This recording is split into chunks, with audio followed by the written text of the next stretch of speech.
Guys, நான் மட்டும்தான் feel பண்ணுறேனா இல்லை நீங்கள் எல்லோரும் ஃபீல் பண்ணுறீங்களான்னு சொல்லுங்கள். இன்றைக்கி 2 கண்டென்ட் நான் வெயிலாலே எடுத்துட்டேன். ஏங்க பெங்களூர் இப்படி வெயில் அடிக்குது? சத்தியமாக இதுக்கு முன்னாடி உங்கள் லைஃப்பில் நீங்கள் யாராவது பெங்களூரில் இருந்தீங்கன்னா இந்த மாதிரி வெயில் அடித்து பார்த்துருக்கீங்களா? நான் வந்து இங்கே 2022 இருக்கேன். சத்தியமாக ஒரு டைம் கூட இவ்வளோ ஹாட் நான் பார்த்ததே இல்லை. எல்லாருமே வந்து mini Bangalore is like mini kind of abroad பிளேசஸ்னு. பட் அதில் ஏங்க இவ்வளோ சூடு? சூரிய பகவான் உங்களுக்கு என்ன ஆயி? ஏன் இவட வந்தோம்? ஏன் இவட எங்களை இப்படி வதைக்கணும்? சீரியஸாக அவ்வளோ அந்த இட் இஸ் லைக் இங்கே பாருங்கள், சன்கிஸ் வைக்கலாம். நான் கேட்காமையே வந்து எனக்கு கொடுக்குது. நான் சில டைம்லாம் கேட்டால் கூட சென்னையில் கொடுக்காது.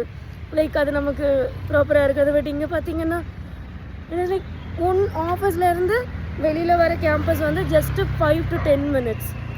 அதுக்குள்ளே 30 வாட்டி வேர்க்குது, 30 வாட்டி காண்டாகுது. என்ன கொடுமை கடவுளே! சூரிய பகவான் கொஞ்சம் கருணை காட்டும், அட்லீஸ்ட் பெங்களூருலே காட்டும். பை.